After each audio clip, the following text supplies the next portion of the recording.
ahora, así que bueno, damos la bienvenida formal al sexto encuentro de las charlas que hemos dado a denominar desde Nace un Derecho Justiciar, en donde tratamos de juntar la opinión, la expertise, la experiencia de colegas para tratar diferentes temas que nos aquejan, ¿no?, en esta pandemia y que esperemos poder encontrar en la nueva normalidad respuestas que sean, por lo menos y por lo pronto, duraderas en el tiempo y que nos permitan salir de esta verdadera trampa histórica que nos tiene a mal traer, pero que bueno, por suerte, como les decía, desde Nace un Derecho tenemos la dicha de compartir con otras agrupaciones, otras asociaciones y otros colegas la oportunidad de compartir estas experiencias, estas exposiciones, estas ideas, para bueno, tratar de a poquito ir juntándolas, ir poniéndolas sobre el tapete, sobre el relieve, y como les decía, generar soluciones, generar propuestas, generar todo lo que haya que generar para salir, insisto, de esta trampa histórica. Y hoy, martes, tenemos, la verdad que en lo personal estoy, y hablo también en nombre de mis colegas de la Asociación de Nace un Derecho, muy contentos por tener a tres abogados que en verdad, y no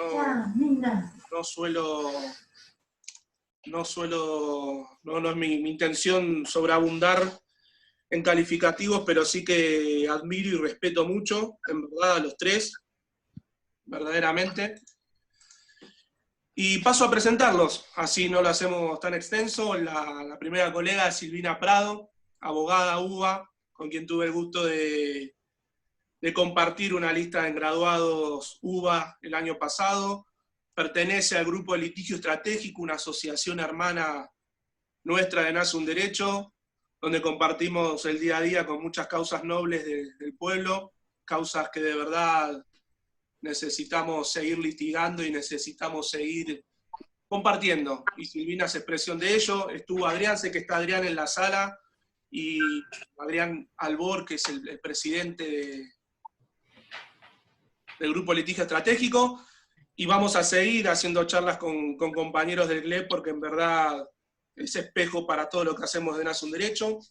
También Aníbal Filippini, el doctor Aníbal Filippini, un gran colega, un gran colaborador de toda esta causa, al cual nos sumamos nosotros también porque conocemos de su entereza y conocemos de su trabajo, el cual nos nutre día a día para, inclusive en nuestras demandas, en nuestro litigio constante y permanente por estas causas justas que les mencionaba.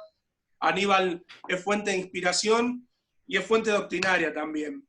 Así que Aníbal, un gusto compartir con vos esta charla, y por supuesto también a la doctora Cristina Camaño, titular, interventora de la Agencia Federal de Inteligencia, una jurista de fuste, una jurista de trayectoria, con la cual también hemos transitado desde su asociación en varias causas comunes.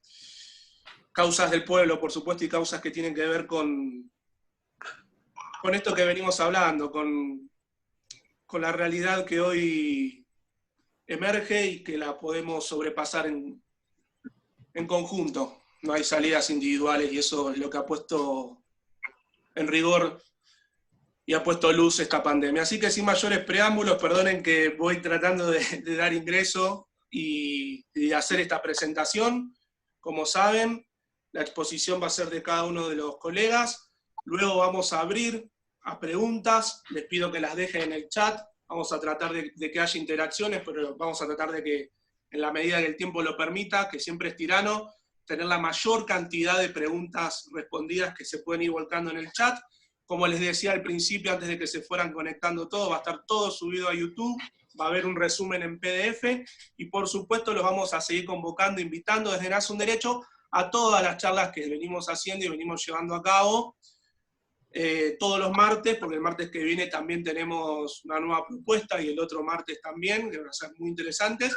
Y desde luego, por supuesto, agradecerles la presencia. Veo la cara de muchos colegas conocidos, muchos colegas con los cuales también nos va a gustar poder compartir otras charlas. No va a ser ni la primera ni la última, esta es una muy buena, de verdad estamos muy contentos de lo que hemos logrado hoy. Y sin mayores preámbulos, porque ya hicimos el tiempo necesario para que ingresen todos, Silvina, te paso la pelota, un gusto y un placer escucharte. Muchas gracias, Hernán. Primero, agradecerte a vos y a toda la agrupación Nace un Derecho por permitirme participar en este debate, foro, o como quieran llamarlo, de la nueva realidad que estamos viviendo, no solo los abogados, las abogadas, les abogades, sino también la sociedad argentina. Es una realidad que nadie se esperaba, creo que ninguno de nosotros creía que iba a venir una pandemia, no sé, yo no creo que nadie lo imaginaba, lo veíamos tan lejos, y desde el día 20 de marzo estamos en una cuarentena obligatoria, en la cual yo siento que se tuvo que replantear muchas cosas, principalmente el área nuestra, a la que pertenecemos, el área legal, en la cual quedamos muy atrasados. Estamos en una feria extraordinaria, la cual no permite o no nos está permitiendo a la mayoría de los que ejercemos la profesión de manera independiente el poder trabajar como quisiéramos. No hay un soporte digital en muchas áreas. Cuando me propusiste para hacer esta charla, pensé principalmente en 4 puntos importantes que creo que deberíamos debatirlo, charlarlo, como quieran decirle. Principalmente, yo creo que son 4 problemáticas que tenemos a partir de ahora, de la nueva normalidad, o que ya estaba antes. Una es el tema de la perspectiva de género, que ya lo dijo otra colega en otra charla. El tema también del acceso a Internet, que me parece muy importante que lo charlemos. Y el tema también relacionado con los expedientes en formato papel y demás. Desde la perspectiva de género, lo que quiero decir es que si bien estamos en una cuarentena, la cantidad de mujeres fallecidas por femicidio sigue en incremento, o sea, eso no cambió y lamentablemente del 20 de marzo al 25 de junio se cometieron 75 femicidios y no hay que no decir estas cosas porque todos estamos con los datos de los fallecidos, la gente que está infectada, la gente que se recupera, y no nos estamos prestando atención que siguen sucediendo femicidios y siguen falleciendo mujeres en condiciones de violencia de género. En su mayoría, mujeres a las cuales en un primer momento ya estaba la denuncia hecha y demás. En este contexto en el cual una persona tiene que estar aislada, yo creo que se hace mucho más complicado. Imagínense la convivencia con una persona que ejerce violencia de género. En uno de los últimos casos que creo que sucedió fue una mujer que falleció por violencia donde la mató su propio hijo. O sea, hay que tener en cuenta que estamos en una cuarentena, sí, y los femicidios siguen ocurriendo. Las mujeres siguen falleciendo de manera violenta por parte de muchos hombres. Eso es lo principal que no quiero que olvidemos en este contexto de aislamiento. Lo segundo es la nueva forma de trabajo que yo creo que debería implementarse a partir de lo que está sucediendo, el expediente digital y demás. Y relacionado con eso, yo creo que también tendríamos que, porque hay mucha resistencia por parte de los magistrados y demás, de digitalizar todo por un tema de seguridad y demás, y yo no lo veo como algo negativo, sino como algo positivo. O sea, si bien hay que digitalizar muchísimo, también vamos a salir de una pandemia, de una cuarentena, con una economía lamentablemente devastada. Y yo creo que esa puede ser una fuente de trabajo para futuras personas. Gente que quizás no es necesario que esté en el área judicial, gente que no necesariamente tendría que estudiar derecho, sino gente simplemente que se encargue de digitalizar todos esos expedientes y ahí generaríamos más trabajo. Me parece una propuesta bastante interesante. Se me ocurrió en estos días cuando estaba pensando que qué innovación podíamos tener posterior de la pandemia, y yo digo que esa sería muy interesante para posibilitar más puestos de trabajo y poder que ingrese al Poder Judicial gente no solamente de la familia judicial. Después, otro de los problemas que creo que nos ha demostrado la cuarentena es el tema del acceso a Internet. No todas las personas que estamos en este país tenemos el mismo acceso a Internet. Hoy, hace unos días charlaba con un colega y socio de que hoy si una persona no tiene Internet, no tiene educación, no tiene manera de pagar los servicios, o sea, yo creo que el servicio de Internet tiene que ser un derecho esencial y fundamental. Y lo que tenemos por parte de las empresas es todo lo contrario, empresas que cada vez cobran más caro en el servicio de Internet, servicio de mala calidad, y la verdad que eso no ayuda. O sea, la única manera de conexión que hoy tenemos para no estar aislados realmente, porque no estamos, o sea, estamos aislados físicamente, no socialmente, que eso también me lo dijo un amigo, que me parece muy interesante para replanteárselo, que es un aislamiento físico, no es un aislamiento social. Pero si tenemos personas que no tienen acceso a Internet, ¿cómo hace para no para estar en contacto y no perder la posibilidad de socializar? Y más allá de eso, yo creo que hay muchos colegas, abogados, que tampoco tienen el acceso a Internet como lo tenemos la gente que está en la provincia de Buenos Aires, en el primer cordón del conurbano. Pensemos en gente que ve un poco más lejos. Todo esto complicó y demostró que el Internet hoy es importante. Volviendo al tema anterior respecto de la digitalización de los expedientes y demás, yo creo que también es importante por un lado el tema ambiental. O sea, si nosotros tenemos miles y miles y miles de papeles, o sea, cada vez contaminamos más y siempre es la misma problemática. Si tenemos un expediente digital, podemos en un mismo espacio ocupar nada. Aparte sabemos lo que sucede a la gente que es abogado y a la que no es. Tenemos tribunales que tienen ratas, se comen los expedientes, salas que están inundadas, que tienen humedad, o sea, hay una realidad, no hay el espacio suficiente para la cantidad de expedientes que tenemos. Quizás yo creo que a partir de ahora tendríamos que replantearnos todas las formalidades que nos exigen a los abogados y las abogadas cada vez que presentas un expediente. Quizás hacer algo más similar a lo que es la provincia de Buenos Aires, o que sea todo digital. O sea, porque esta es la primera pandemia que vamos a vivir y esperemos que sea la única, pero la realidad es que ya tenemos que respaldarlo con un sistema que te permita poder seguir trabajando, porque yo creo que también hay mucha resistencia por parte de quienes deberían brindar el presupuesto para que siga funcionando el sistema. Porque está bien, perfecto, seguimos con feria extraordinaria, y hay muchas situaciones que quizás no son esenciales, no sé, yo me imagino un medicamento con un amparo, por un amparo, una excarcelación y demás, pero una persona que está esperando por cobrar un juicio laboral que hace 5 años que está ahí, ¿cómo hacemos? No, espera que termine la feria. No, no es esencial, es como que me hace un poco de ruido esa situación. O sea, tendríamos que buscar los mecanismos para poder solventar y que permitirle a esa persona darle justicia, y que la justicia no sea lenta, porque la justicia lenta no es justicia. Eso por un lado, y ese sería el tercer punto. El primero es la perspectiva de género, el segundo el tema ambiental y expediente digital, el tercero es el acceso a Internet, que lo considero un derecho esencial, y el cuarto es un poco crítico y quizás a algunos les moleste, pero bueno, hay que decirlo. Yo creo que también el tema de que no haya una predisposición por parte de los operadores judiciales a que se digitalice, también porque tienen la tranquilidad de que tienen un sueldo en el bolsillo todos los meses, lo cual no estamos teniendo los que ejercemos la profesión de manera independiente.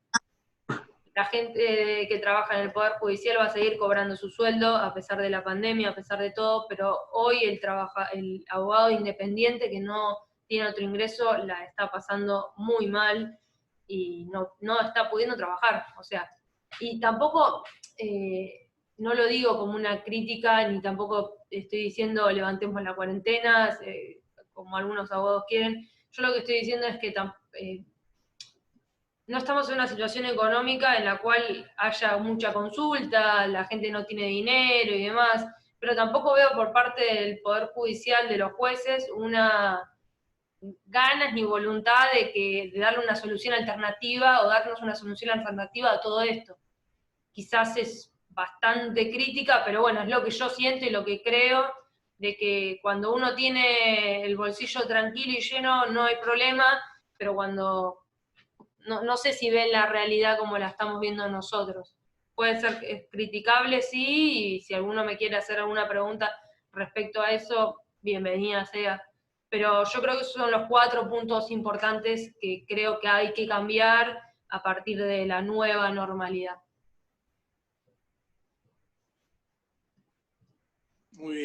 muy bien, Silvina, muchísimas gracias. En verdad sí, y de hecho estamos haciendo un documento sobre propuestas, ¿no? Porque ni salir mañana mismo de la cuarentena de manera irresponsable, lo dice alguien que tuvo que transitar la infección por COVID, que ya estoy saliendo, por supuesto, pero tampoco una cuarentena eterna. Digo, ahí tiene que haber propuestas y ayudar al Poder Ejecutivo a que pueda tener propuestas para poder tener una justicia que funcione y, como bien decías vos, que llegue la justicia, porque ya lo decía el doctor de Bedia, si la justicia llega tarde, no es justicia. Será otra cosa, pero no es justicia. En verdad, muchísimas gracias, Silvina, muy esclarecedor. Y ahora, si les parece, pasamos al doctor Aníbal Filippini, que está por acá. Perdonen que con el Zoom, no sé si me escuchás, Aníbal. Sí, Bueno, ¿vos a mí? perfectamente. Nada, Aníbal, ya te presenté al principio. De verdad tenemos una franca admiración por tu trabajo. Sabemos que tenés preparado algo muy bueno. La palabra es tuya. Sí, bueno, yo primero quiero agradecer a todos los que nos están viendo. Les mando un abrazo, reconozco muchas caras. Simplemente decir que Nace un Derecho para mí es un ejemplo de cómo debe ser ejercida la profesión. Este año cumplo 40 años de abogado. Y la verdad que he visto en los chicos de Nace un Derecho y de otras asociaciones con las que he podido colaborar y que tengo el honor de colaborar, como el Observatorio contra la Violencia Institucional, o CIVI, o Compromiso Ciudadano, realmente se tomaron la profesión en serio en una época en que no era tan sencillo. Déjenme que les diga, tengo perfecta conciencia de que la mayoría de ustedes está esperando escuchar a la doctora Camaño, así que voy a ser muy breve, y también como sé que hay mucha gente que no es colega, no es profesional de la abogacía, les voy a contar algunas cosas que me parece que son interesantes para cualquier ciudadano. El telón de fondo de cualquier consideración sobre la justicia tiene que ser, me parece, la tensión que hay entre corporaciones versus personas, ¿no es cierto? El poder económico versus gente, esto significa Estado versus mercado, significa ganancias versus salud, significa utilidades versus medio ambiente. En esa tensión uno tiene que entender primero que el neoliberalismo, ustedes lo pueden llamar tardo colonialismo, lo pueden llamar dictadura financiera, como ustedes quieran. El neoliberalismo no es una alternativa dentro de la democracia, sino que es una alternativa contra la democracia. Una vez que uno entiende eso, para lo cual hay bases teóricas importantes, relacionadas desde el Papa Francisco hasta el libro Pueblos sin Atributos de Wendy Brown, una politóloga norteamericana que lo explica con lujo de detalles. Una vez que entiende eso, podemos acercarnos a la justicia y ver qué es lo que está pasando, qué es lo que ha ocurrido en nuestro país, mientras estábamos muchos ciudadanos distraídos mirando el show mediático que se llevó a cabo durante 4 años de gobierno del neoliberalismo. Sobre el cual voy a hacer una consideración final que tiene que ver con los medios, a propósito de una publicación en el New York Times de hoy de Alconadamón. Pero ahora quiero contarles 5 experimentos que me parece que hice que valen la pena. Uno es que, y empiezo con el primero para ser breve, cuando el presidente Alberto Fernández puso en la agenda pública el tema del hambre en la Argentina, parece que hubiera transcurrido más de un siglo, pero fue muy poco, se me ocurrió entrar a la base de datos de la Corte Suprema de Justicia, digamos, y a la cúspide de esa base de datos, que son los sumarios de la Corte, son 150 años de jurisprudencia de la Corte, a buscar la palabra hambre. Bueno, la respuesta es que no hay ningún fallo de la Corte en los sumarios que mencione la palabra hambre, o que utilice la palabra hambre, solamente aparece un dictamen en la causa Bustos del año 2004, leo el párrafo pertinente, dice: el prolongado mantenimiento de una artificial equivalencia entre el peso argentino y el dólar, unido a otras circunstancias económicas, condujo a un proceso de deterioro del aparato productivo nacional con su secuela de desocupación, miseria y hambre. No lo dice la Corte, lo dice quien era procurador en ese momento, Esteban el Bebe Rigui.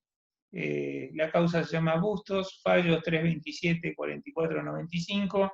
No busquen más porque no hay más en los sumarios de la Corte. Son 150 años y no aparece la palabra hambre más que de la mano del Bebe. Dicho sea de paso, este es mi pequeño homenaje al gran amigo Esteban Rigui, que nos ha iluminado muchas veces y nos sigue iluminando en el ejercicio de la profesión. Busqué la misma palabra en el Tribunal Superior de la Ciudad y no encontré absolutamente nada en la base de datos. Ahora, ¿qué quiere decir? ¿Que no hubo hambre en la Argentina en 150 años o el Poder Judicial no se ocupa de eso? Me parece que eso me llevó al segundo experimento, que es buscar cuántas veces en los fallos de la Corte, ahora en la base de datos de fallos completos, que son 25 años, 1994-2020, cuántas veces aparecía relacionada, mencionada, la hoy villa o barrio Padre Richardelli, ex 1114, y no había ningún fallo. Solamente aparece mencionada en 2 dictámenes de la Procuración en asuntos penales. Es lo mismo con la Villa 31 y aparece en 4 casos. La mayor parte de ellos relacionados con usurpación de tierra de la ferrocarril y concretamente en decisiones de competencia, que ahí podemos hacer un alto. La mayoría de los sectores vulnerables de la sociedad aparecen en los fallos de la Corte en asuntos de competencia, que es una especie de laberinto en el que el sistema apuesta al cansancio de la gente vulnerable. Empiezan a distribuirse las causas, a rebotarlas, a discutir sobre si corresponde un fuero o el otro, y transcurren meses y a veces años, a veces muchos años, así que, bueno, menciono esto al pasar. La Villa 2124 aparece en un solo caso, que es la causa Mendoza, que todos conocemos porque es la del saneamiento de la cuenca Matanza-Riachuelo, es una mención más geográfica que sociológica. Y bueno, porque está Hernán acá, miré qué pasaba con Lugano. Lugano sí tiene un fallo en el que aparece mencionada, y es una causa en la que un grupo de vecinos, movimiento por un hospital en Lugano, Soldati y Villarriachuelo, hubo una acción que fue tratada y se debatió en la Corte. Quiere decir que hay en un cuarto de siglo, me alcanza los dedos de una mano para mencionar los casos de esta enorme población, cantidad de ciudadanos con sus sueños, sus anhelos, sus frustraciones, que no llegaron nunca a la cúspide del Poder Judicial argentino. No me fue mejor con los originarios, la etnia Toba tiene 2 casos, la etnia Cuam tiene 1 caso, los mapuches tienen 3, se cuentan con los dedos de la mano. Y algunas etnias que son muy importantes, como los Pilagá no tienen ninguno, los Aymara tampoco, los Mocoví tampoco. Entonces, uno dice, ¿quién estaba ocupada la Corte estos últimos 25 años? Les cuento. Pechín llegó a la Corte 71 veces. Shell, 293. Pérez Compán, 39. Vicentín, 45. Pampa Energía, 61. Pan American Energy, 43. Sebel 133 veces, Clarín 531 veces, Ledesma 325 veces, Sideco 78, HSBC 300, Telefónica 966. Se ve que es forma parte del club privilegiado de los que tienen acceso cotidiano en la Corte. Telecom 571, IBM 122, Google 37, la Sociedad Rural Argentina 15, Benito Rollo 109, Cablevisión 181. Yo sé que esto no es, en rigor, una cartografía social de la jurisprudencia de la Corte, pero me parece que son datos que me inducen a pensar, a lo mejor convenzo a los amigos que hacen derecho, en hacer una cartografía de la jurisprudencia de la Corte, no desde los ojos de un abogado, sino desde los ojos de un ciudadano. Es increíble que la Corte haya dedicado tamaña energía durante 25 años al poder económico de la Argentina y que estén fuera de la jurisprudencia de la Corte los grupos más vulnerables de la sociedad. A mí me parece que tenemos que revisar un poquitito el tema del artículo 242 del Código Procesal Civil y Comercial, que establece la inapelabilidad de las cuestiones que, según la justicia, no son muy importantes porque el valor económico disputado es inferior a 300.000 pesos, lo cual hace que no tengan doble instancia la mayoría de las cuestiones más importantes de la sociedad que tienen que ver con el género, la dignidad, en fin, etcétera, etcétera. Tenemos que revisar también la tasa que se le cobra a los ciudadanos por llegar al magno tribunal de 100.000 pesos por depósito de la queja por recurso extraordinario denegado. Y sobre todo tenemos que revisar si no es hora de que tengan en forma automática el beneficio de litigar sin gasto los que son beneficiarios de la AOH, de la IFE, de la tarjeta alimentar y de otros programas de salud que tiene el Estado argentino afortunadamente hoy y que permite cambiar o por lo menos amortiguar los males derivados de la pandemia. Creo que alguien preguntaba hoy en el chat cómo se mejora el acceso a la justicia y primero tenemos que darnos cuenta de lo que está pasando. Tenemos que darnos cuenta de que el enorme presupuesto que tiene el Magno Tribunal de la República está ocupándose desde hace 25 años y yo diría desde hace un siglo y quizá más en los asuntos que atañen al poder económico de la Argentina. Y tenemos que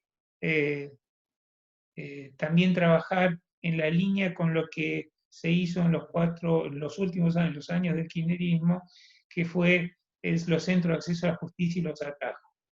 Yo pienso, como se dijo en la reunión pasada por parte de Luis Arias y de Alejandra Gil Carbó, que esos esfuerzos del Estado por llegar a donde no llega, o donde llevar la justicia a donde no llega prácticamente el Estado, son verdaderamente valiosos. La enorme cantidad de consultas que han podido resolver tanto los atajos como los centros de acceso a la justicia está marcando una necesidad.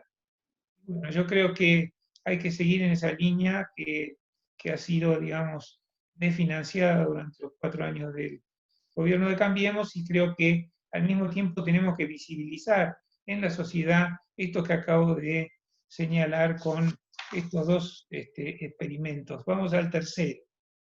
En nuestro gobierno se sancionó el nuevo Código Civil y Comercial.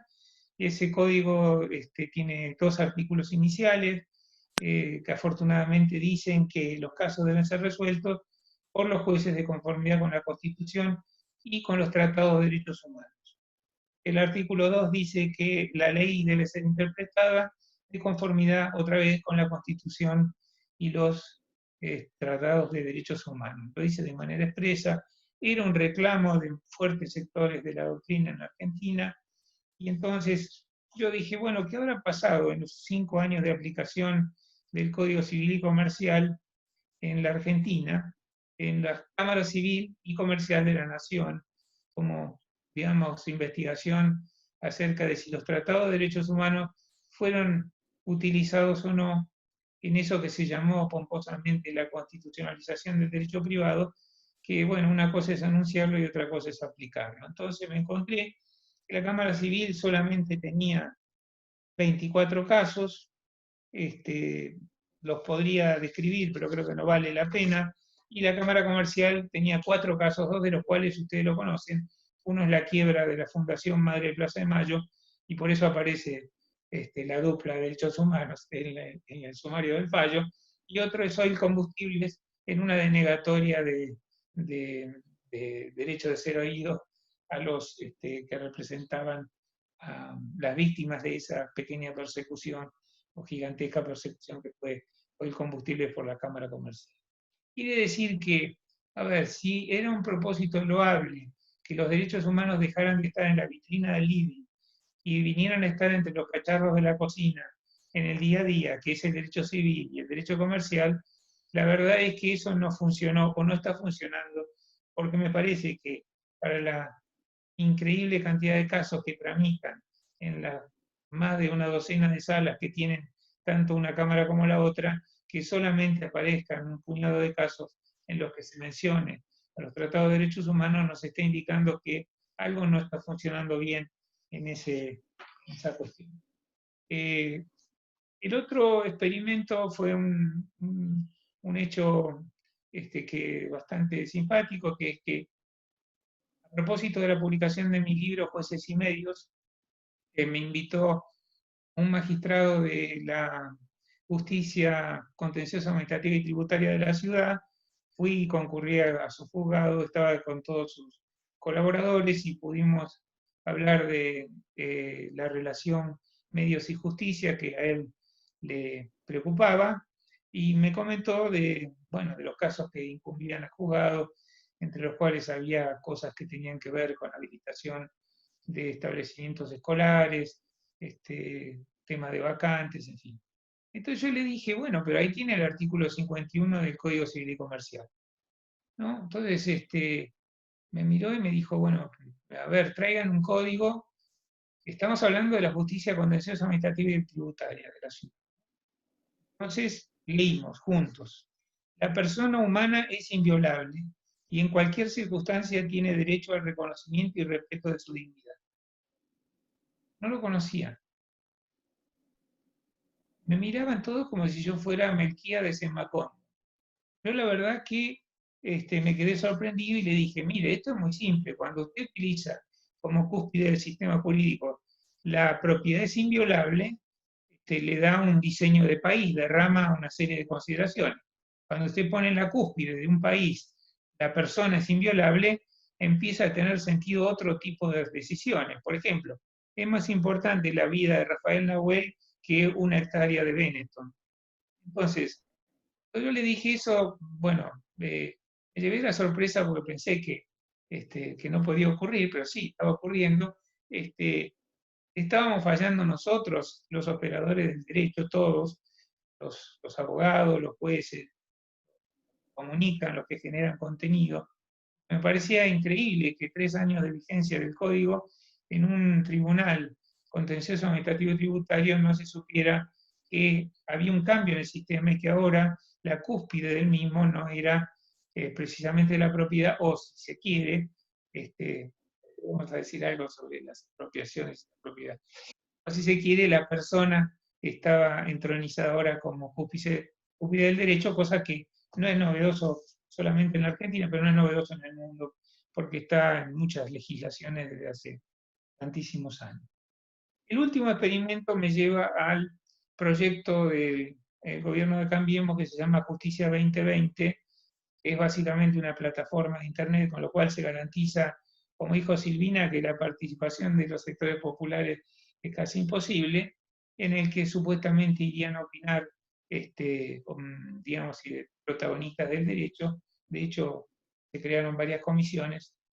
Yo voy a decir que la agenda de Justicia 2020 se la proporcionó una ONG que se llama Fores, que todo el mundo conoce, o invito a que la conozcan, y de la mano de un abogado que se llama Héctor Chayer, que fue director de Fores, que tiene entre los antecedentes el haber trabajado para el Banco Mundial, para una consultora que se llama Chequi USAID, que es USAID lo conocen, USA es un dispositivo que tiene Estados Unidos para colonizar, y la Fundación Internacional de Sistemas Electorales. En uno de los postulados dice que quieren que la justicia sea un servicio al ciudadano mediante políticas judiciales desde los intereses y necesidades de la gente. Bueno, yo de todas las cosas que hizo Justicia 2020 tomé el Plan Nacional para Derechos Humanos. Bueno, me llevé muchas sorpresas. Claro, cuando uno le entrega a las corporaciones este tipo de proyectos, los resultados suelen ser sorprendentes. La tríada Memoria, Verdad y Justicia no tiene ninguna mención en las 244 páginas, como no fuere como una referencia histórica hacia lo que se había hecho en el gobierno anterior. Por consiguiente, fue suprimida del Plan de Derechos Humanos. La palabra madre no está, la palabra abuela tampoco. Lesa humanidad figura solamente como en uno de los objetivos, que es preservar el principio de juicios rápidos. Busqué la palabra hambre y no estaba tampoco. Busqué la palabra corporaciones y no estaba. La palabra servicios públicos aparece una mención que realmente me pareció muy extravagante, que a fin de fomentar el efectivo acceso de las personas refugiadas, migrantes, a los servicios públicos solidarios como salud, educación, vivienda y empleo, de aprender de las buenas prácticas sobre el acceso a derechos, como si el acceso a derechos pudiera ser objeto de manuales de buenas prácticas, se creó, dice, en la ciudad de Buenos Aires, el Centro de Orientación a Migrantes. Bueno, me pareció impresionante porque el neoliberalismo tiene una neohabla en el cual figuran competitividad, meritocracia, en fin, una serie de conceptos que son, pero llevarlos al plano de lo legal, al plano de los derechos, me pareció un esfuerzo impresionante. Ahora, ahí tenían buenas prácticas para la prevención de la tortura, por ejemplo, buenas prácticas para prevenir la violencia institucional. No, tiene que haber leyes, obligaciones, derechos, no buenas prácticas. Buenas prácticas pueden ser buenas prácticas para un jardín botánico. Yo la verdad es que eso no lo pude entender nunca, pero es lo que resulta cuando uno le entrega una cosa tan seria, tan importante como es un Plan Nacional de Derechos Humanos a las corporaciones. Estos son los donantes y aportantes de la plataforma Justicia 2020. Por si aparece al revés, le digo que conocen ustedes a Ledesma, Minera, Transportadora de Gas del Sur, la Cámara Argentina de Comercio Argentina-Americana, el Banco de Galicia, las Confederaciones Rurales Argentinas, en fin. Entonces, voy rápido porque sé la expectativa, pero quiero decir, el poder económico está incrustado en la justicia argentina desde su nacimiento y siempre usado como coartada a la Constitución. Así como es necesario acercar la justicia a los sectores populares, también es necesario poner cortafuegos con respecto al poder económico. Necesitamos que haya independencia respecto del poder económico. Para eso tenemos que trabajar. Y lo primero es hacer una cartografía social de la jurisprudencia, lo segundo es ver cuáles son los remedios que tiene la gente vulnerable para tener un acceso real y digno a todos los estamentos del Poder Judicial. Creo que hay que trabajar mucho en esa línea y en ese sentido. Piensen ustedes que la Corte está resolviendo 27.000 expedientes con sentencia cada 5 años y solamente hemos podido encontrar, me alcanzan los dedos de una mano para nombrar a los barrios populares, a las etnias originarias, y ni les hablo de otras minorías que también vale la pena buscar. Y dejé para el final una referencia sobre lo que publicó Alcona Damón en el New York Times hoy, en que parece sorprendido, ofendido por haber sido espiado en el gobierno anterior. Yo quiero decir ahora, y lo voy a decir con toda claridad, no existe la posibilidad de un lawfare sin los medios de información. los medios de información son un engranaje crucial en la persecución, en el uso de los mecanismos judiciales para perseguir opositores políticos. Creo que Alconadamo, que ha participado en el lomo de los mastodontes de la información, debería tener alguna conciencia de esto.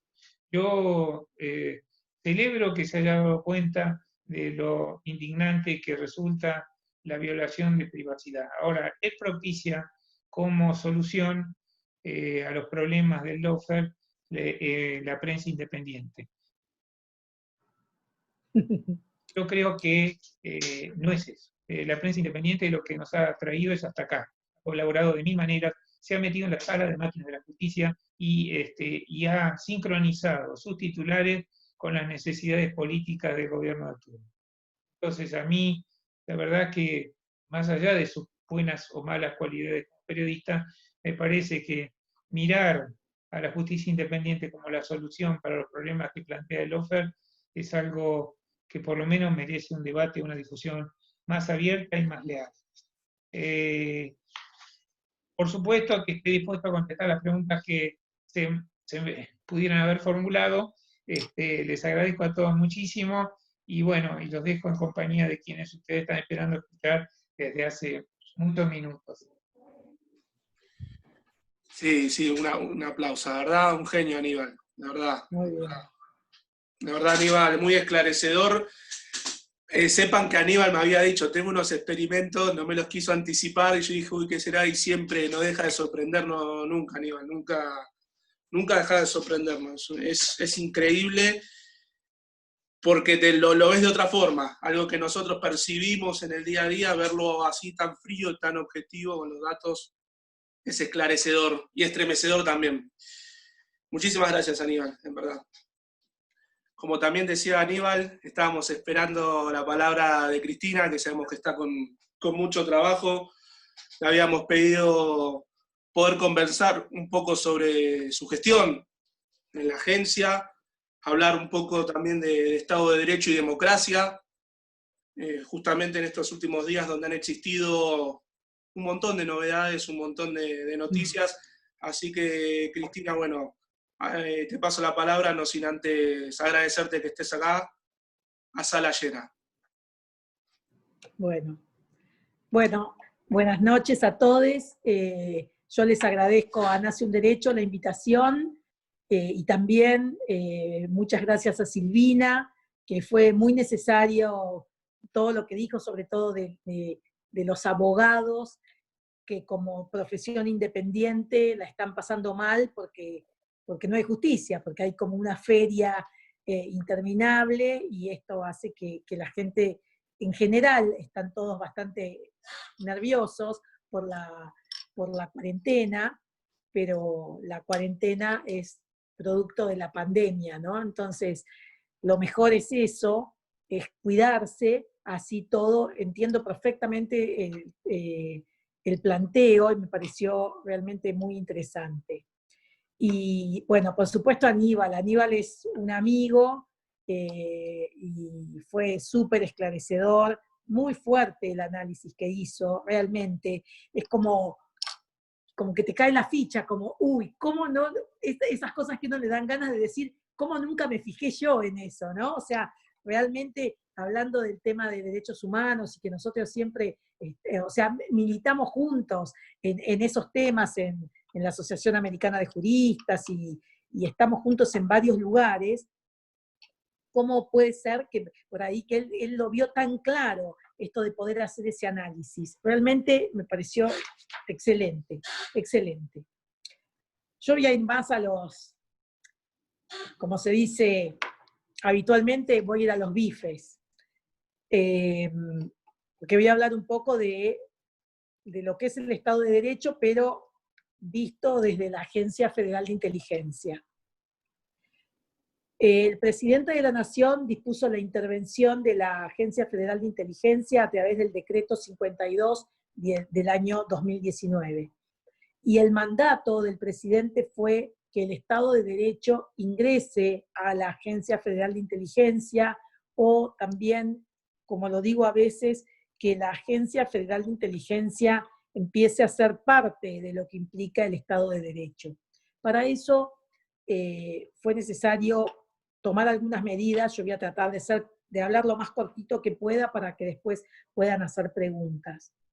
Una de las primeras cosas fue justamente ponerle fin a las relaciones promiscuas que tenía la justicia con la Agencia Federal de Inteligencia, que de hecho, como ustedes ven, bueno, hoy sin ir más lejos hubo 22 detenciones, más todo lo que se viene dando todos los días. Yo digo, wow, abrimos una caja de Pandora que no sabemos cómo va a terminar, ¿no? Pero ojalá que así como el presidente habla de que me dijo que yo tenía que venir a limpiar los sótanos de la democracia, que ojalá después de todas estas denuncias que estamos haciendo, empecemos realmente, como dijo él, volvimos para ser mejores. Empecemos con otro país, a vernos de otra manera, a estar dentro del Estado de Derecho.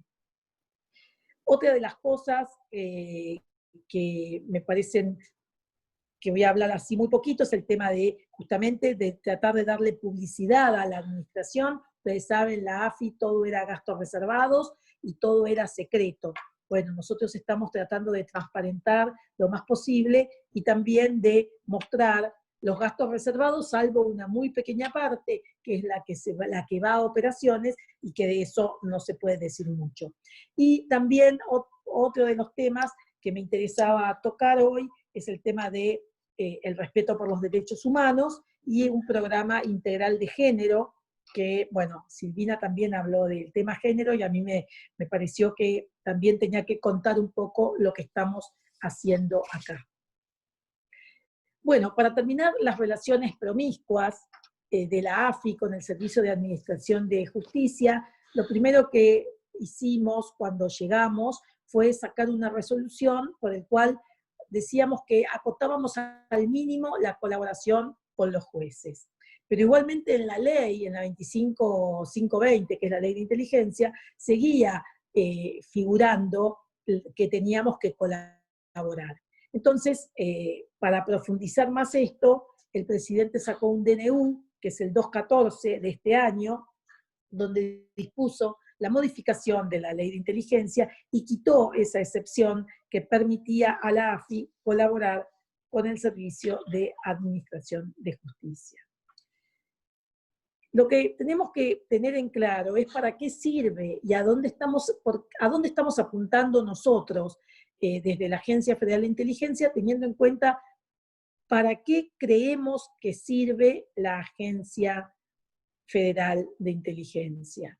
La idea es que nosotros tenemos que defender al país, al presidente, o sea, y para eso necesitamos una inteligencia estratégica que, bien entendida, sus objetivos sean analizar cuáles son las fortalezas y las flaquezas de nuestro país, y a la vez las fortalezas y las flaquezas de los países de la región e incluso del mundo, para ver dónde se para la Argentina. Entonces, en lugar de espiar, que es lo que vino haciendo la agencia los últimos años, lo que necesitamos es, en primer lugar, cuidarnos de los ataques terroristas. O sea, el terrorismo está siempre presente y es el tema más importante de la agencia. O sea, no podría desaparecer una agencia de inteligencia exclusivamente por el tema terrorismo. O sea que para eso la necesitamos. Pero también ahora tenemos los ciberataques, ¿no? Entonces necesitamos también cuidarnos de los ciberdelitos y ver cómo vamos a encarar la nueva inteligencia estratégica referida al orden económico y financiero y contra los ataques que podamos tener al orden constitucional. Esas serían en realidad las funciones más importantes que tenemos. Entonces, poder cuidar nuestros recursos naturales, ver qué pasa con nuestros recursos naturales, informar esto al presidente para que él pueda tomar decisiones y a la vez cuidar a toda la ciudadanía de algún tipo de ataque terrorista o también a todos los organismos de los ataques cibernéticos. Lo que no podemos hacer, claramente, es actuar como una agencia policial. Por supuesto, ya ahora no producimos más, no ayudamos más a la justicia, eso ya por el DNU, pero tampoco podemos actuar como una agencia policial. Nosotros no tenemos que perseguir gente, mucho menos detenerla, ni producir ningún tipo de inteligencia sobre personas que no sean exclusivamente extranjeros, que son los que sí tenemos que en ese caso cuidarnos, y sí solamente en los casos en donde se puede alterar el orden constitucional. No podemos realizar operaciones que puedan influir o alterar la vida institucional, política, militar, ni policial, ni económica. Ese tipo de operaciones nos está vedada. Ni tampoco podemos difundir informaciones sobre las personas físicas o jurídicas. Recuerden, sin ir más lejos, las escuchas, la filtración de las escuchas, que si bien todavía no se sabe de dónde se filtraron, pero convengamos que también pasaron por acá. O sea, no sabemos si se filtró del juzgado, de la DAJUDECO, que es la oficina que se encarga de las escuchas, o incluso de la propia AFI. No podemos violar las comunicaciones de las personas, ¿no? Y tampoco poder meternos en redes o grupos, o sea, infiltrarnos. Todas esas cosas nos está vedado porque además no tenemos poder de policía. Voy a contar, bueno, como un hecho simbólico, que este edificio donde yo estoy ahora, hasta el día de la fecha, se llamaba Martínez de Oz. Pero en este solar, no en este edificio, sino cuando anteriormente era lo que se llamaba el Hotel Argentino, acá escribió el Martín Fierro José Hernández. Por lo tanto, vamos a priorizar al gaucho y le cambiamos el nombre a este edificio que hasta la fecha, hoy salió en el boletín oficial, se llamaba Martínez de Oz. Todas las medidas que llevamos adelante, pero eso, bueno, eso fuera más como una anécdota, pero no quería dejar de decirla.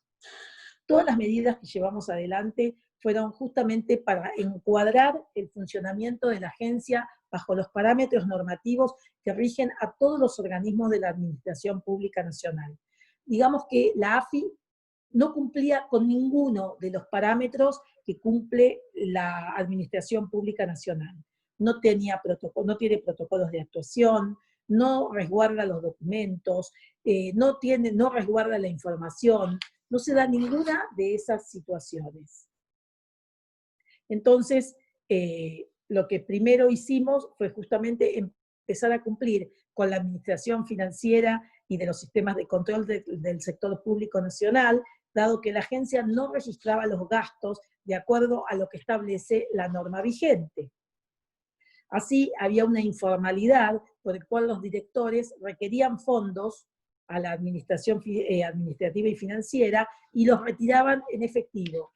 Nadie sabía, o sea, cuántos se habían llevado, sí, lo sabían ellos, pero no quedaba escrito en ningún lado. Bueno, nosotros eso ya lo estamos cambiando. También cambiamos el tema de los fondos reservados. Nosotros teníamos un 90% de fondos reservados y solamente se hablaba del 10% restante, que no eran fondos reservados. Eso ahora fue dado vuelta. Solamente en este momento tenemos el 95% de los fondos de carácter público y el 5% son los fondos reservados. A partir de eso,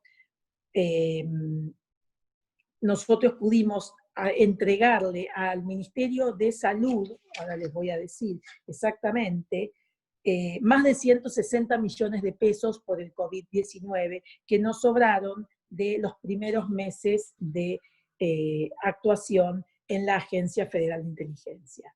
La Agencia Federal de Inteligencia tiene un presupuesto de 2.100 millones de pesos, de los cuales 1.500 están destinados al pago de salarios, y los otros 1.100 eran fondos reservados que ahora dejaron de serlo.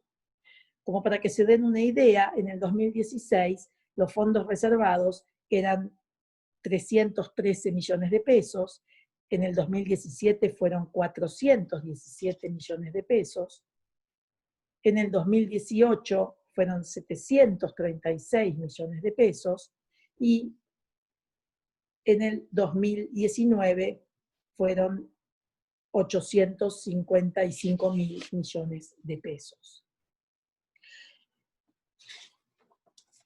Esto, como les dije, ya tuvimos un sobrante que fue entregado al Ministerio de Salud. Otras de las cosas que me interesaba comentarles, para hacer esto cortito, es el programa que armamos, que por supuesto no existía, que lo armamos ahora nosotros, que es el programa integral de género. Creamos este programa para incorporar la perspectiva de género a las estrategias institucionales que desarrolla el organismo. Hay un plan de formación en políticas de género destinado a impulsar políticas de capacitación y sensibilización. También, en base a esto, creamos un lactario para las mamás. El lactario todavía no está terminado, producto de la pandemia, pero tampoco están viniendo las mamás que tienen bebés o que tienen chicos chiquititos, también producto de la pandemia. Así que mal ya tenemos el espacio, ya lo estamos acomodando, aunque todavía no pudimos hacerlo funcionar porque estamos trabajando con mucha menos gente de la que tenemos en el organismo. También creamos una unidad de intervención y asistencia en cuestiones de género, facultada para recibir, canalizar y brindar respuesta a situaciones vividas por los trabajadores y sobre todo trabajadoras de la agencia, motivadas en razón de violencia de género u orientación sexual que tengan lugar dentro del ámbito laboral. Producto de esto ya tenemos 5 denuncias y un director suspendido. De las 5 denuncias hubo una chica que además hizo la denuncia penal. Ustedes saben que esto es un delito de instancia privada, o sea que cada una de las víctimas tiene que poder hacer la denuncia. Una de las chicas hizo la denuncia ante la justicia, así todo, nosotros ya tenemos suspendido con un sumario a este director que venía de muchos años de abusar sexualmente de varias empleadas. Son más de 5 se animaron a denunciarlo, una fue más allá, incluso hizo la denuncia penal. Otra de las cosas que hicimos fue adoptar el protocolo de actuación para la prevención, orientación, abordaje y erradicación de la violencia de género, que es el protocolo aprobado por la Secretaría de Empleo Público, de Jefatura de Gabinete. Esto también para acercarnos más a lo que es justamente un organismo del Estado y no estar totalmente en la oscuridad.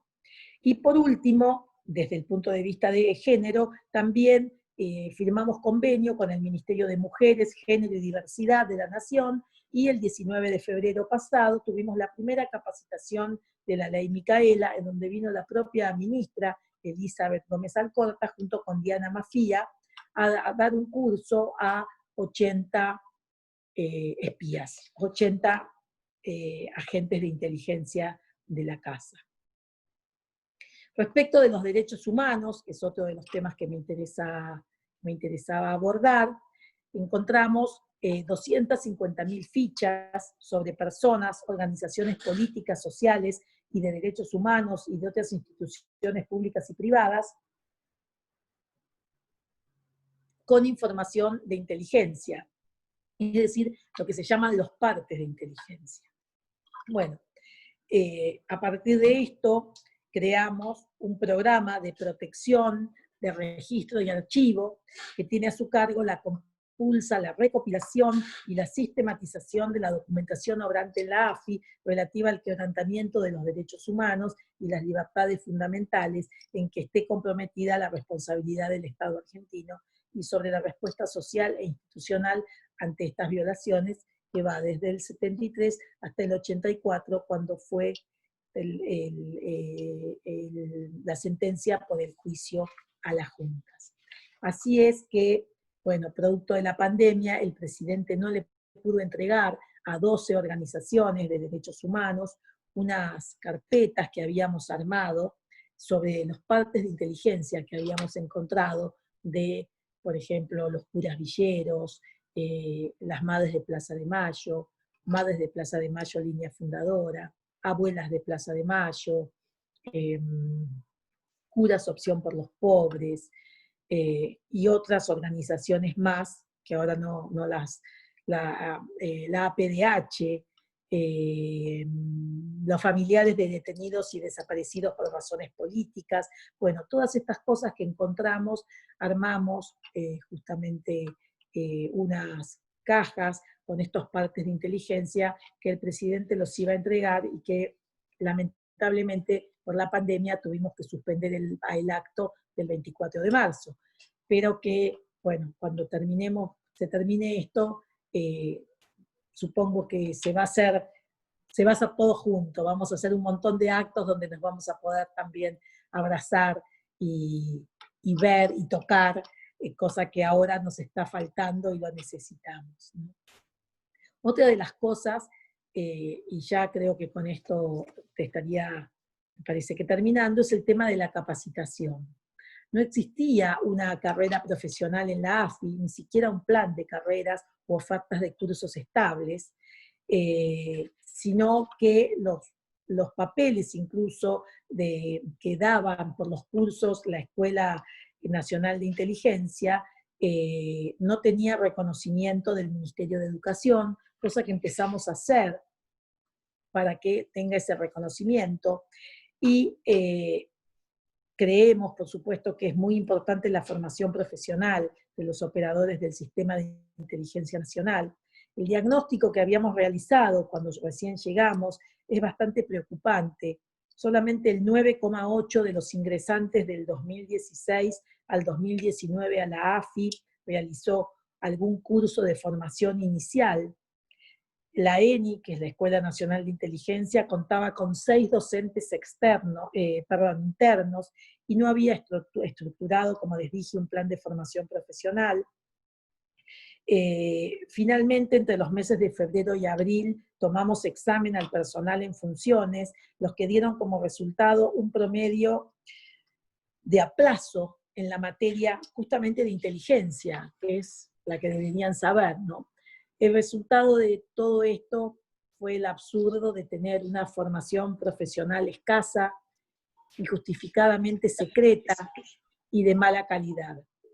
Frente a este panorama, bueno, se dispuso el diseño de planes de carrera profesional, la apertura de la ENI al sistema educativo, y estamos trabajando, como les dije antes, con el Ministerio de Educación, abriendo y transparentando la formación interna de los agentes de inteligencia que ya han iniciado su curso básico inicial. Por último,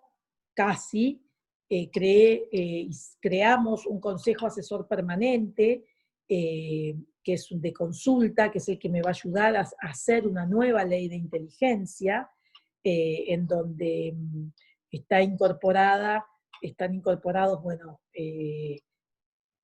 mucha gente de mucho prestigio, y además la Dirección Nacional de Inteligencia Criminal del Ministerio de Seguridad y la Dirección Nacional de Inteligencia Estratégica Militar del Ministerio de Defensa, que es lo que se llama el SIN. El SIN es el Sistema de Inteligencia Nacional, en donde la cabeza es la AFI, y ellos dos también integran este Sistema de Inteligencia Nacional, y se supone que tenemos que articular entre todos para poder llevar adelante una inteligencia estratégica. Bueno, eso hasta ahora nunca se había dado, y cada uno actuaba como le parecía, sin tener un objetivo común, ¿no es así? Bueno, por último, y esto sí, ya es por último, creamos un área de salud ocupacional para mejorar las condiciones de atención del personal de la agencia, proyectar políticas de admisión y carrera, de salud preventiva, de género, de detección y atención de violencias diversas y abordajes terapéuticos. Esto no llamamos a médicos amigos, sino que le pedimos directamente al Ministerio de Salud de la Nación la colaboración, y nos mandaron un equipo de especialistas que están permanentemente acá, en el edificio de la AFI, y que también se hicieron cargo de la campaña de vacunación antigripal, en donde se vacunó a todo el personal, supongo que ya hace como 2 meses, ¿no? Llegó una tanda de dosis de vacuna antigripal. Bueno, esos son, digamos, no los quería aburrir tratándose justamente de algo que ya dije en otras oportunidades, y que no estamos hablando de la parte más económica, digamos, de las irregularidades que encontramos acá desde el punto de vista de la cantidad de vehículos que tenemos, que no se condice con los que requiere la agencia, la cantidad de armas, que el viernes pasado le donamos armas al Ministerio de Seguridad, que no son armas aptas en su gran mayoría, armas largas para tener acá en una agencia de inteligencia, el tema de los pasajes de avión, en donde los pagábamos 3 veces más de lo que sale un pasaje por la agencia del Estado, en donde además los organismos estatales tienen obligación de comprar, y no como acá, que se compraba en 2 agencias de viaje cualquiera. Bueno, y así podría seguir enumerando un montón de situaciones irregulares, pero prefiero pasar a las preguntas si ustedes están de acuerdo. Así que bueno, muchísimas gracias. Gracias, sí, un ciberaplauso para Cristina, muchísimas gracias. Les voy pidiendo si pueden ir aportando las preguntas, fuimos anotando algunos primeros saludos. Ana García por el recuerdo al bebé Rigui, para Aníbal, Dolores Franco, que en esto compartimos, creo todos, el coraje desplegado en un lugar tan escabroso por parte de la doctora Camaño. Y después había una pregunta que la sintetizamos, que la hicieron entre Marcelo y Diego Russo, en torno a los medios. Yo sé que es un tema también escabroso, pero bueno, es algo no solamente de relevancia, sino de mucha actualidad. Preguntaban cómo se hace para sostener la democracia con los medios de comunicación copados por operadores políticos, representantes del neoliberalismo al cual hacía alusión Aníbal, salvaje. ¿Se puede penalizar las operaciones mediáticas? Pregunta abierta. Y bueno, Diego Russo anuda eso diciendo cómo restituir los consensos de convivencia democráticos básicos con una opinión pública donde se genera tanto sentido común y prácticas antijurídicas en la actualidad. Me parece que es una pregunta que le hicieron a ambos, tanto a Aníbal como a Cristina. Yo no sé si, bueno, por supuesto a Silvina también. No sé si la quieren responder. Yo quisiera decir algo sobre el tema de los medios.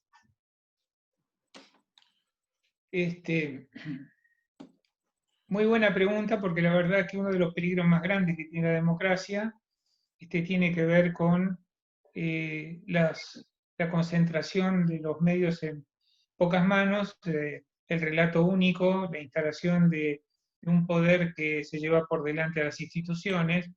Y a mí me parece que si a eso le añadimos, Slavoj Žižek habla de una sobredosis de cinismo por parte del neoliberalismo, pero si le añadimos la falta de pruritos, la falta de límites, me parece que, y la fake news, me parece que estamos en un tema que hace a la supervivencia de la democracia. Yo les dejo esta reflexión, independientemente de que he escrito y he publicado un libro en el que demuestro que la prensa llegó a un sistema de impunidad, al menos desde el punto de vista de la responsabilidad civil. Quiero decir esto. En el mundo, yo tomé el caso de Finlandia, porque Finlandia es un país que tiene como política pública la enseñanza de cómo descubrir la fake news desde la escuela primaria, para lo cual desarrolló manuales y tiene actividades en casi todas las materias.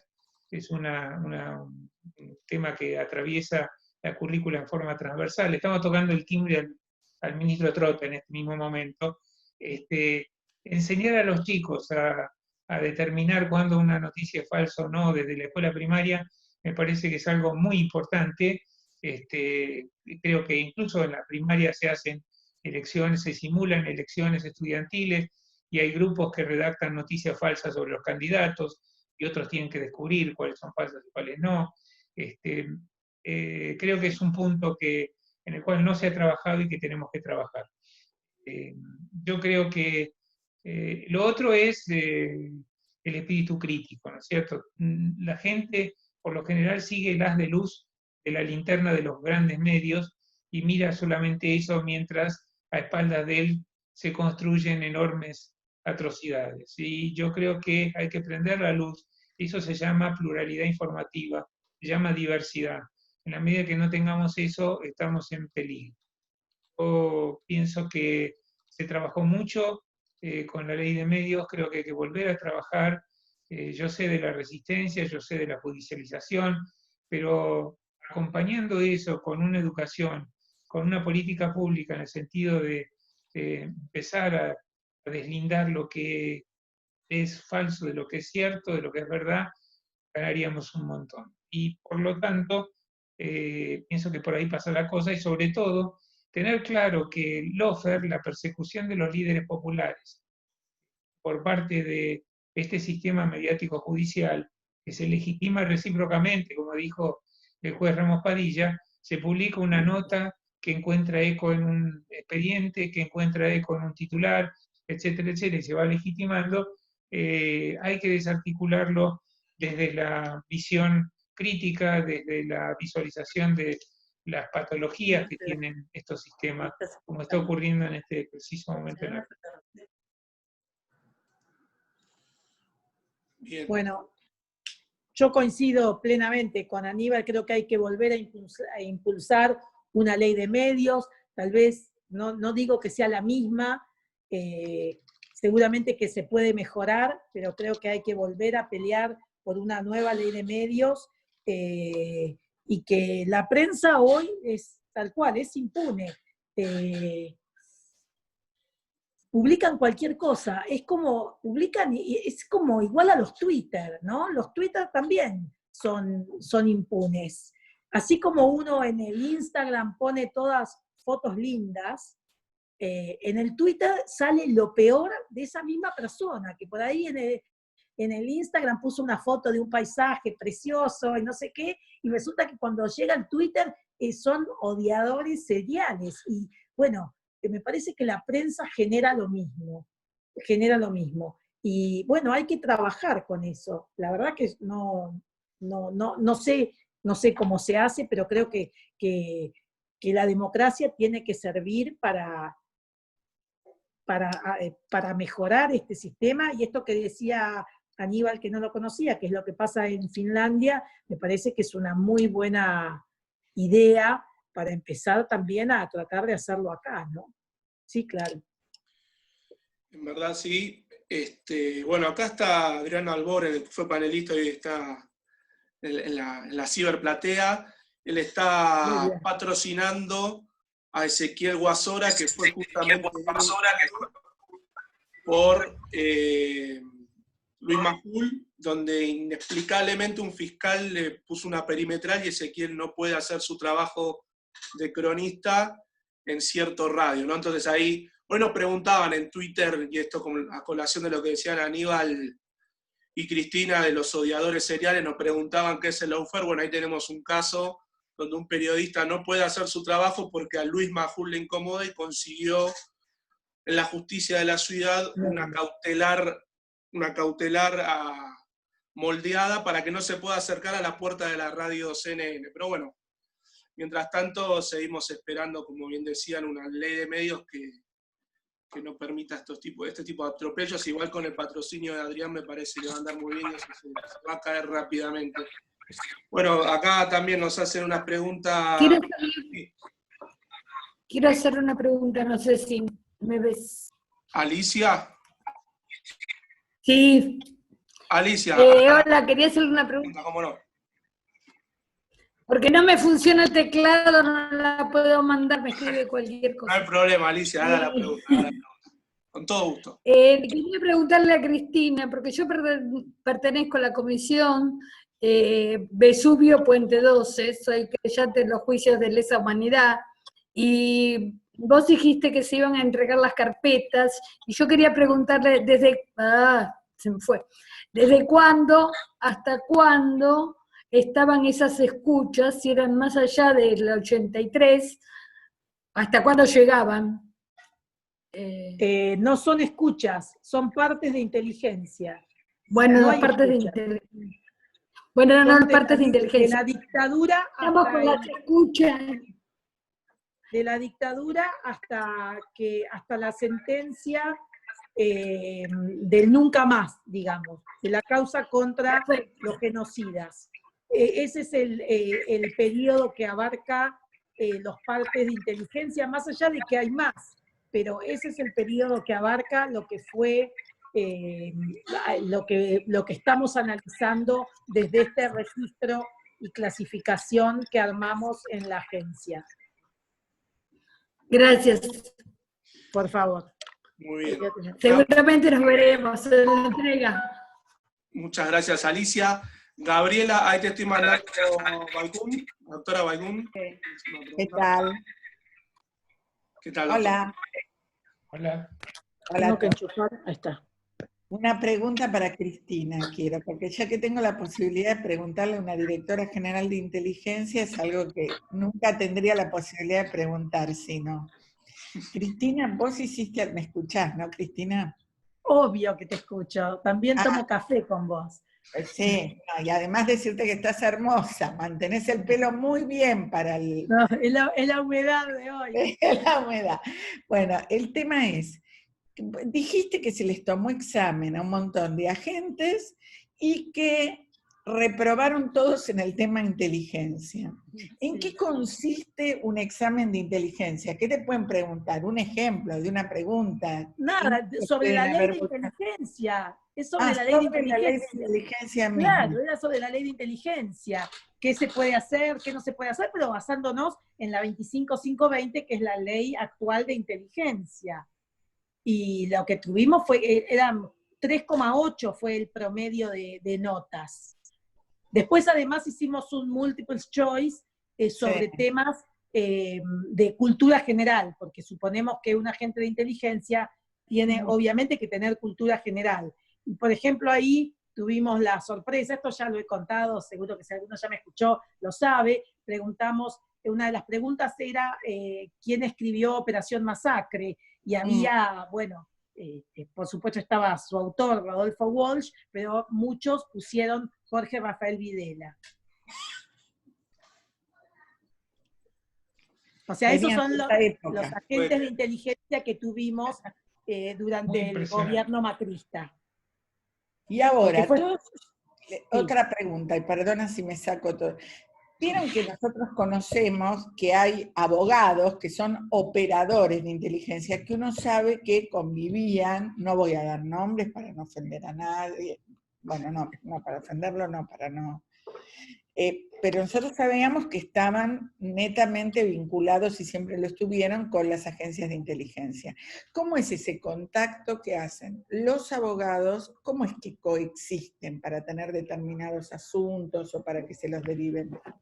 No tengo idea porque acá no viene ningún abogado a operar absolutamente nada. He tenido llamados telefónicos del estilo che, hiciste una denuncia que cayó en tal juzgado. Si vos querés, yo puedo ayudarte para que el juez la avance. Una cosa así, para que no muera en un cajón, ¿no? El típico cajoneo.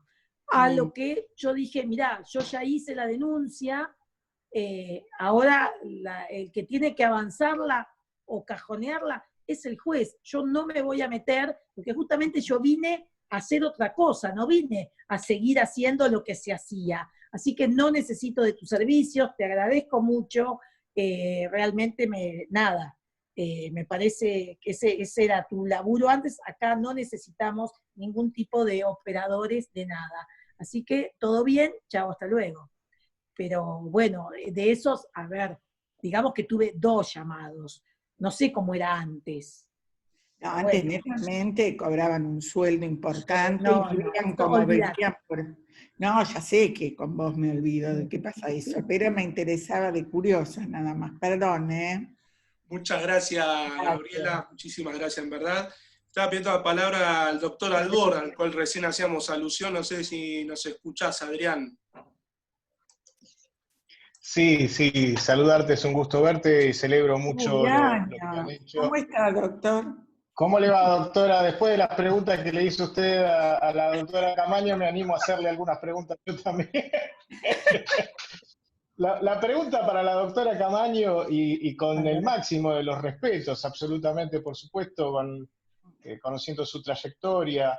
Te voy a hacer una pregunta que realmente es algo que me da vueltas en la cabeza.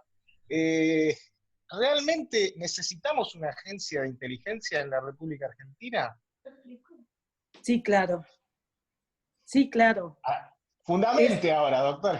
Sí, bueno, no, ya lo dije antes, vos porque llegaste tarde, pero yo dije, solamente por el tema terrorismo es necesaria una agencia nacional de inteligencia, pero justamente la agencia tiene que estar enfocada a una inteligencia estratégica. ¿Qué puede ofrecer Argentina al mundo? ¿Qué puede, o sea, qué tiene que cuidar Argentina de sus recursos naturales?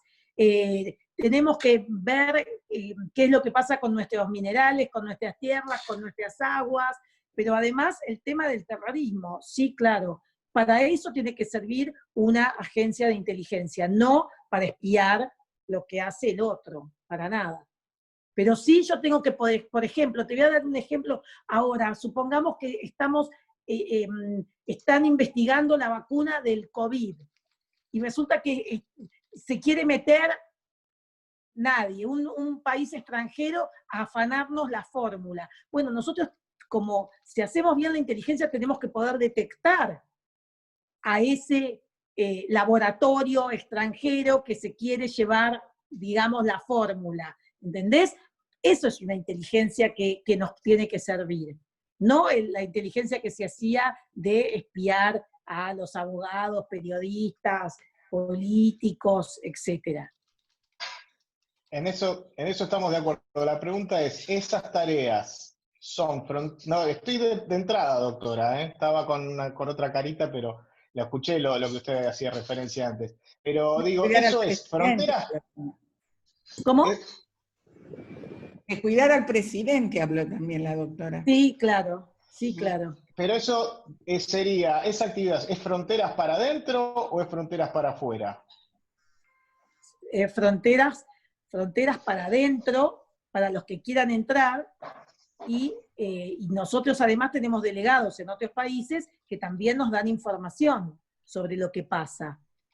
Por ejemplo, ahora están hablando, qué sé yo, de esta nueva, que viene otra pandemia, viste, que en China, que parece que hay otra gripe porcina y no sé qué. Bueno, nosotros necesitamos esa información y lo bueno es tenerla antes, porque la inteligencia no es una fuerza de seguridad. Entonces, no es cuando ocurre el delito o el ilícito, sino que es antes. Y tal vez no tenga que ver con un ilícito, o sí.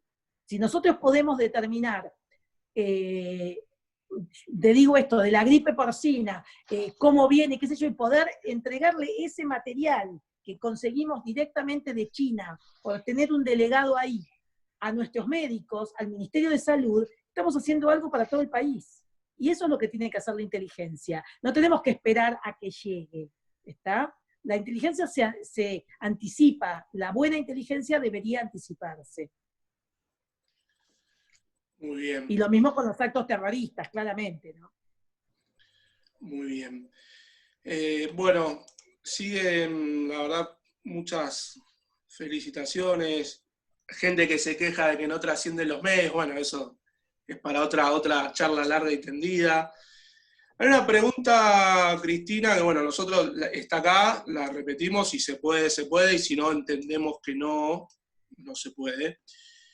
Pero Ariel pregunta con el caso de los inorgánicos y si existe una nueva forma de controlarlos o si existe una forma antigua de controlarlos y si se sabe el número exacto.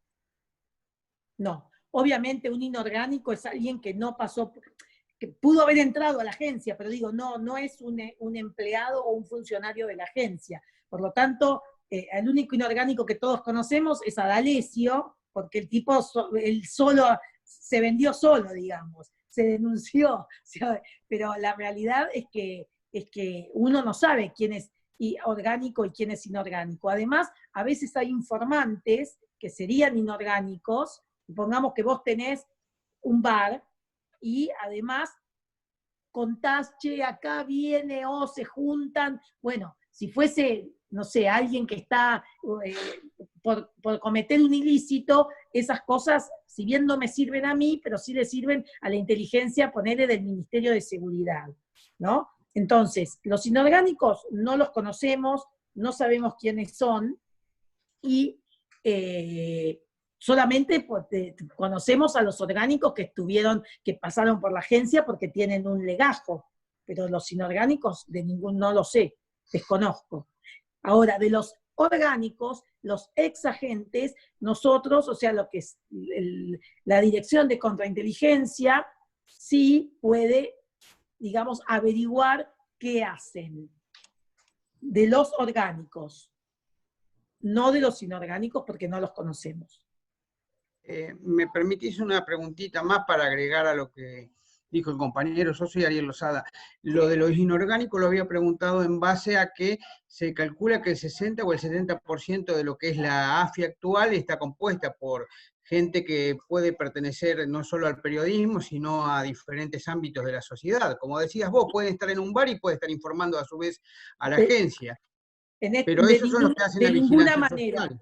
De ninguna manera. De ninguna manera. Yo acá no viene a cobrar ningún periodista. No, pero no estoy diciendo que van a cobrar los periodistas. Yo digo simplemente si sos inorgánico es porque cobras por la agencia. Claro, pero se manejaron de esa forma históricamente los inorgánicos. ¿Cómo se manejaron? No lo sé. Lo que yo te digo es que en este momento no tenemos inorgánicos. De ninguna manera hay inorgánicos. Acá no viene a cobrar ningún periodista, ningún abogado, ninguno que no sea un empleado. Y además les exigimos el cumplimiento del horario. ¿Qué quiere? O sea, no podés tener un bar y venir a informarme. Una cosa es un informante que te puede pasar un dato, y en la mayoría de las veces el informante que te pasa un dato te lo pasa gratis. Te lo pasa más que nada para informarte que porque quiera dinero. Y otra cosa es un inorgánico que está trabajando para vos y que está trabajando en otro lado y a la vez, como decís vos, está trabajando para vos. Inorgánicos no tenemos ninguno. Inorgánicos no tenemos ninguno. Muy claro. Gracias, Cristina, muy claro. No, por favor. Muchas gracias, Ariel. Muchas gracias, Ariel, en verdad. Y bueno, si le parece, para ir redondando algunas preguntas más antes de cerrar, así después podemos subir el video. Una pregunta, ¿puede ser? Bernardo Borenholz. Con todo gusto, Bernardo, te estamos escuchando. Bueno, muchas gracias. Quería preguntarle a Graciela si el tema... No hay ninguna Graciela. Cristina, por favor, Bernardo. Cristina, perdón. Lo que pasa es que estaba pensando en la pregunta, perdón, Cristina. No, está bien. Que le escribí. El apoyo a Inglaterra en su ocupación de las Malvinas cuenta con asistencia desde territorio argentino y desde territorio chileno desde siempre. Es un tema vigente. ¿Está en la agenda de la AFI el control de esa inteligencia a favor de Inglaterra por el tema de la ocupación de las Malvinas? No puedo responder eso. No puedo hablar de los temas de inteligencia porque los temas de inteligencia son secretos. No voy a decir en qué estamos, o sea, todos los ejemplos que puse son ejemplos de inventados, pero no voy a hablar de temas de inteligencia. Está bien, pero el tema Malvinas es un tema de la AFI que está en la estrategia o en la agenda. Yo creo que el tema Malvinas es un tema nacional. Si es un Claro. tema nacional y yo soy un organismo del Estado, evidentemente que hay un tema que también es un tema nuestro. Punto. Perfecto. Muchísimas gracias, Bernardo. Bueno, Adriana, nuestra colega, y esto también siempre a sabiendas de que si se puede o no se puede, Cristina, como siempre. Si los agentes que reprobaron tienen una reválida, son desvinculados, vuelven a tomarse el examen, ¿en qué condición, pregunta Adriana, quedan esos elementos? Bueno, hay de todo, hay de todo. Hay gente que estaba contratada, estás contratado y te aplazamos o te aplazaste porque no pudiste responder, me parece que se te corta el contrato. Ahora sí, hay otros que están ilegítimamente en planta permanente, porque para vos tener una planta permanente en el Estado es más difícil. Todos saben, los que son empleados estatales, lo difícil que es conseguir una planta permanente. Acá el macrismo, desde las PASO hasta el 9 de diciembre, pasó a planta permanente a más de 500 personas. Bueno, esas personas obviamente se les sacó la planta permanente, o sea que están en planta transitoria. Si además de estar en planta transitoria no sabés, no podés aprobar un examen de inteligencia, que es lo básico, bueno, obviamente que tenemos en cuenta en dónde se desempeña, si es y además el examen tiene que ver también con a dónde vos estabas trabajando. No es lo mismo una persona que estaba en la cocina a un agente de inteligencia. Entonces, algunos van a quedar y otros seguramente que no, porque además no han cumplido tampoco con lo que pide el Estado para vos tener una planta permanente, que es una permanencia mínima de 3 años en el cargo y además tener cursos de capacitación. Acá el 10% del personal hizo algún curso de un par de horas, o sea, la nada misma. Entonces, tampoco te dan lo que hiciste, o sea, estás totalmente irregular en la agencia. Y como interventora, eso lo estamos evaluando, con un grupo, con un equipo, digamos. Muy bien, muy bien, muy bien. Gracias, Cristina, muy esclarecedor. Bueno, ya se hizo un poquito tarde, yo quería también agradecerles a Cristina, a Silvina, a Aníbal. Si quieren algunas últimas reflexiones antes de cerrar para darle la guinda al postre, Aníbal, Silvina, bueno, se los agradezco. Yo ya no, yo ya hablé mucho. Y Cristina, por supuesto, también No. la última palabra, porque en verdad es muy esclarecedor.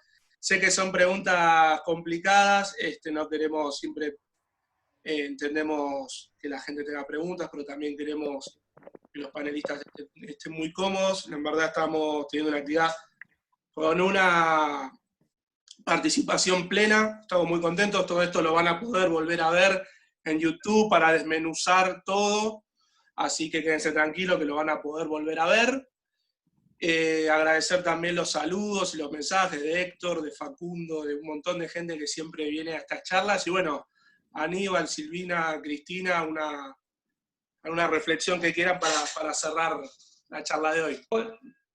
Si me permiten, para terminar, y volviendo sobre la presencia del poder económico en la jurisprudencia, yo diría que yo tomé el 2019, los fallos más importantes de la Corte Suprema.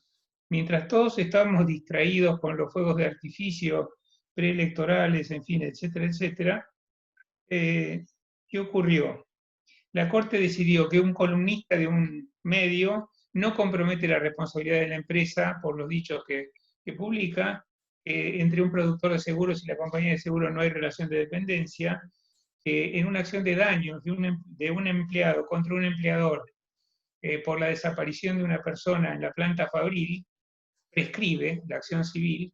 Esto benefició a la empresa Techin, a pesar de que el 2561 del Código Civil y Comercial dice que las acciones civiles relacionadas con lesa humanidad no prescriben, que un anestesiólogo no tiene relación de dependencia con la empresa de salud, que una oftalmóloga no tiene relación de dependencia con la empresa de salud, que el monto de la indemnización laboral puede ser reducido cuando es muy grande, dice la Corte, se llevó algo así como 20 millones, claro, lo que no tuvo en cuenta es que habían pasado 16 años de litigio para que se reuniera con su indemnización, que no corresponde el daño psicológico a un trabajador marítimo que sufrió un naufragio, porque los naufragios deben ser cosas entretenidas, pienso yo, que no generan daño moral, que una editorial no es solidariamente responsable por los empleados de su distribuidora, con lo cual aplaudió la tercerización trucha a la que nos tienen acostumbrados, que es inconstitucional una ordenanza municipal que mandaba quitar las antenas telefónicas y las estructuras a una telefónica que se llama Telefónica, y que las provincias no pueden cobrarle impuestos de sellos a las telefónicas por las órdenes de servicio, o que había que anular una sentencia que le otorgaba cobertura de transporte y de escolaridad a una menor discapacitada. Esto es muy fácil darse cuenta a quién favoreció esta jurisprudencia. Claro, alguno me puede decir, bueno, pero en el 2019 algún fallo a favor de los vulnerables hubo, y a veces me hace acordar a los algoritmos de las máquinas tragamonedas. Sí, cada tanto hay uno para que siga participando. Los saludo, buenas noches, muchas gracias. Muchas gracias. Muchas gracias, Hernán. Muchas gracias a vos, Aníbal. Silvina, si querés, no estás obligada, alguna reflexión, alguna palabra, no tampoco te quiero incomodar. No, la verdad que primero te quiero agradecer a vos y a toda la agrupación Nace un Derecho por permitirme participar en el panel con estas dos una grosa y un grosso. Me quedé como un poco chiquita al lado de ellos dos, pero bueno, es lo que siento, yo te digo lo que siento. La verdad que me quedé con muchas ganas de seguirlos escuchando a ambos, y había dos preguntas que habían hecho ahí en el chat que me habían hecho a mí, que quedaron ahí en el tintero, no sé si están las personas, pero una había dicho respecto de la resistencia por parte de la digitalización de los expedientes, relacionado con lo que sucedió en Air Mountain, y yo creo que también hay mucha resistencia por ese lado. Tener algo todo digital y guardado en una computadora es quizás un poco más difícil de borrar o desaparecer que si se quema. Y por otro lado, respecto de la perspectiva de género en las universidades, yo creo que por suerte cada vez tenemos más participación las docentes en la universidad, por lo menos de Buenos Aires, me imagino que en las universidades de Madres y en otras universidades del conurbano también, y eso permite visibilizar también la problemática de género. Cristina y yo, por suerte, estamos ambas en elementos de derecho penal, y creo que, no estoy en tu cátedra, pero supongo que sí, le darás mucha importancia a lo que es el tema género. Totalmente. Así que es muy importante, por eso quizás cuando arranqué con el panel empecé con el tema de visibilizar la cantidad de femicidios que siguen ocurriendo en la actualidad. Y no, nada más que eso, y gracias por permitir a otra persona del grupo de litigio estar en estas charlas tan entretenidas. Siempre, porque son una organización hermana, lo saben. Van a venir más, estamos charlando ahí con Federico Paruolo también, con la doctora Fadel también, la vamos a seguir, porque en verdad nos espejamos mucho en ustedes, por supuesto Adrián, que ya participó de otro panel. Y sí, de gran verdad, es antipiromaníacos el tema de la digitalización. Cristina, bueno, el cierre lo dejamos en manos tuyas, dar una palabra, una reflexión, y antes de que cierres vos, agradecerles a todos de verdad por haber compartido este momento. Saben que van a poder ver esto en YouTube. ¿En dónde? En las redes de Nace un Derecho, en Twitter, Facebook, Instagram, YouTube y Blogspot.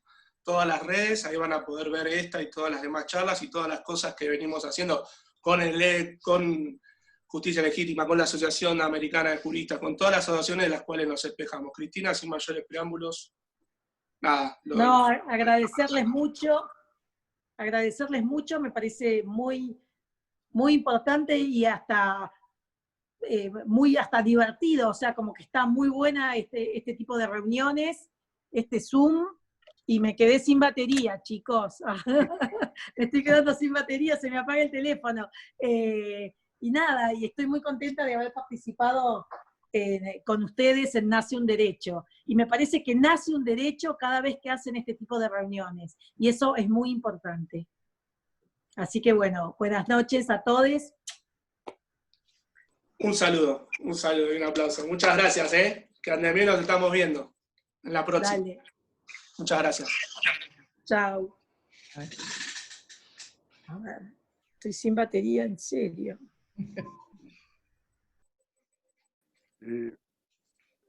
Discúlpame, si hay 2 minutos, ¿podrías hacer 2 comentarios cortos? Que tiene que ver con derecho y democracia.